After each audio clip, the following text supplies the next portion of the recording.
Okay, so let's quickly go over what's included in the box for the BTR5. Of course, you have the package here. It comes with a belt clip case. You also get a USB Type A to Type C, and then you also have a Type C to Type C cable included as well.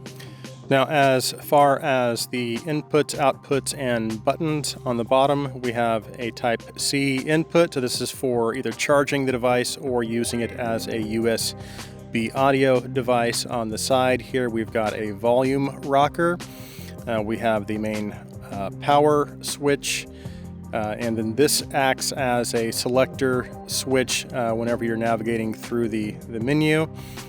And on the top here, you have a 2.5 balanced output and a 3.5 millimeter output. You also have a microphone because you can use this to talk on the phone with. So that's kind of cool. Now, as far as the build, as you can see here, this is kind of a glass sandwich. You have glass in the back, glass in the front, and you have a metal, probably aluminum framing around the outside. So it does feel nice. It does have a premium look. I love the sleek look of this. And I believe this is exactly the same as the original BTR5, so they didn't change anything physically. Now, while again, I do love the design, and again, the build does feel premium, it has kind of a similar, approach to design, just like your typical modern flagship phone. And it does have a little bit of weight to it, but it feels just sturdy. It feels very well built. However, that being said, for me, I think there is a little bit of a fear because of all the glass that if I drop this just the wrong way, it's gonna do some damage. And that was one thing I liked about the iFi Go Blue, and there's a couple of other Bluetooth DACs out there that just seems like while the build quality doesn't feel as premium, there's not the worry that comes along with having to worrying about breaking it if you happen to drop it. This one, I just have that fear that if I drop it, I'm going to scratch the end or I'm going to break the glass on it. But again, that being said, that's just, I'm pretty sure, and I actually have dropped this on carpet, and of course it was totally fine, but I haven't dropped it on any hard surfaces yet. So, and hopefully I don't, because I don't want to find out. But it's still, again, as far as it probably would be fine. It feels like it's a solid build. And again, it looks super, super cool. So I absolutely love the design of the BTR5. Okay, so let's talk about the specifications of the BTR5 2021. Now, again, this is the second version of the BTR5. I believe the original BTR5 came in at around $110. This one right now is, I believe, about $129. And the main difference is this has an updated chipset. So this actually uses the ES9219C DAC and the Qualcomm CSR8675 Bluetooth chip. And also this does decode MQA. The original did not decode MQA.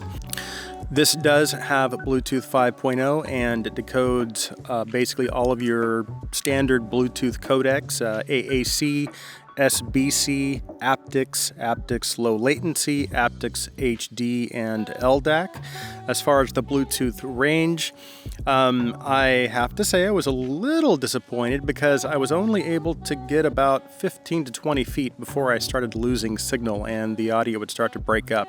Normally what I would do is I would leave my phone in my bedroom on my dresser, and then I would walk around the house, maybe as far as the kitchen. And when I was in the kitchen, it was far enough so that it would start to break up. Now, most of my usage actually was with me when I would go on walks. I would just have my phone in one pocket and this in another pocket. So in that case, of course, obviously there was no issues whatsoever with Bluetooth. And I'll be honest with you, me leaving my phone on the dresser and walking around listening to headphones, that's not something I typically do anyway. Usually if I'm going to be listening to music, I'm going to be sitting in a chair, not really doing anything, maybe just relaxing. So, but for those of you who do that, who walk around the house, maybe you want to leave your phone in another room, you need that good Bluetooth range. That may be something that you want to be aware of. Now, as far as the battery, this has a 550 milliamp battery, will give you about 9 hours of playtime, which I did test that, and that is fairly accurate.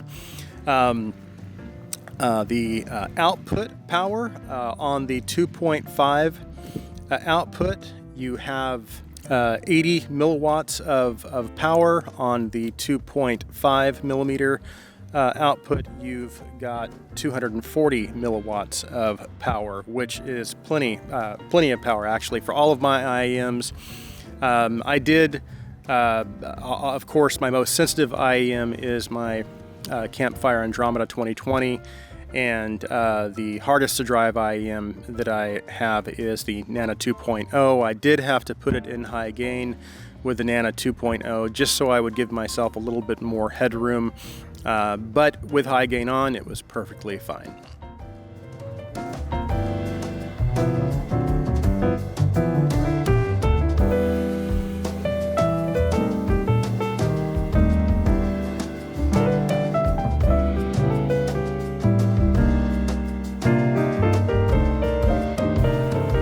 Okay, so let's talk about the sound of the Fiio BTR5. Now, there is an app that you can download actually that covers several Fiio DACs, and it does work with the BTR5. It's a very useful app actually because it gives you a little added control that maybe a lot of other Bluetooth DACs don't have. So within the app itself, and I won't go over everything because I'm having to go by memory here, but you can, it'll give you the basic information, the current status of your DAC. So it'll give you like your battery level, charge level. You can also, it gives you the option to turn off charging so that when you connect it to your phone, it's not drawing power from your phone. You also, again, it has an EQ option. It has a screen timeout option. Then also you have a section in the audio where you can actually input the ohm load and the sensitivity of your IEM, so it'll better match whatever IEM that you happen to be using. So it's actually quite a useful application. And I would definitely, if you purchase that, I would definitely recommend downloading that and making full use of that. Now, that being said, as far as the actual sound of the BTR5, of course, I've got some of my IEMs out here right now, just so you can kind of see what IEMs I was using to test this. Usually, like when I had my OG Solarises, those were the ones that I would usually test noise for. And so now I've got the Andromeda 2020, and this is the most sensitive IEM that I have. And this is the one that I usually will test the noise floor with, just again, to kind of see how black the background is. And There is no detectable background noise on the BTR5. I think sometimes as a consumer, especially if you're on a budget, you want to make sure you're getting the best audio quality, the best performance for your buck.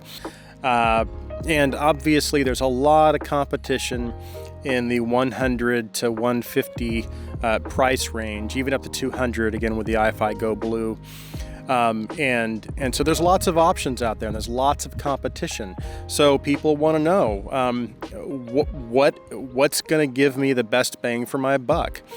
And one thing I always have to kind of remind myself of is in this price category, you really can't expect like flagship performance. All of these DACs, the ES100, the BTR5, the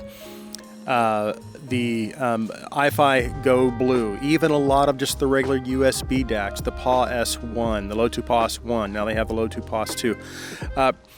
Almost all of those, they're going to sound good enough. You're not going to get flagship quality audio performance. But again, and I don't think the goal with these types of DACs is flagship audio performance. They're wanting to make sure you're going to have a good audio experience, but primarily the goal of these is convenience and affordability. And that's really what you have to look out for. Does it sound good enough? And does it offer all of the features that I'm looking for within whatever my budget is? One thing I did notice with this, and I think this is something I noticed also with the iFi Go Blue, typically a USB connection is going to give me a little more detail, a little bit better clarity than a Bluetooth connection. And depending on what IEM you're using, you will notice that. And I did notice that. So Bluetooth connections, generally, even with LDAC, they sound good. But again, I noticed that there was a difference in audio performance between Bluetooth and USB, and with a USB connection, I did seem like there was a little more detail retrieval, a little better overall clarity than with a Bluetooth connection. So now, and again, so as far as this device specifically, I would say as far as its overall sound signature, it's pretty neutral, and the audio quality is actually very, very good. I tested all kinds of music, all different genres, jazz. I love my live audio recordings, rock, classic rock, electronic, classical, acoustic with a vocal, and pretty much every genre of music that I tried, this gave me the audio quality that I was looking for. Now, but again, as far as as a USB DAC, that's where I noticed that just a little jump up in overall clarity and detail retrieval, dynamics, and just overall seemed like just a little better performance. And now again, is it going to be enough for you to notice a difference and even make a difference to you? Probably not. Again, because the Bluetooth quality on this device is very, very good. And again, if you properly set your expectations, again, realizing that these are not, again, they're not made to give you top tier audio performance. They're made for good audio performance and for convenience. So you have to kind of decide for yourself what functions you're going to be using. Is the Bluetooth range adequate? Again, does it fall within your budget? How convenient is it for you just to plug in some headphones, throw it in your pocket, and go on a walk. So each person has to, again, decide for themselves whether or not a device will work for them. As far as audio performance, this is again very, very good. I didn't notice anything that was a distraction. Again, there was a very black background, so there was no background noise at all. So overall, I think this is as good as you can expect from a device at this price. And again, I think that as far as just the overall quality, build quality and sound quality, this is a very, very solid release by Fiio. And I'm actually very, very happy with this device. So that concludes my review of the Fiio BTR5 2021. I want to say thanks for watching. I hope you liked the video. Please like, please share, and please subscribe. Hope you guys have an awesome day.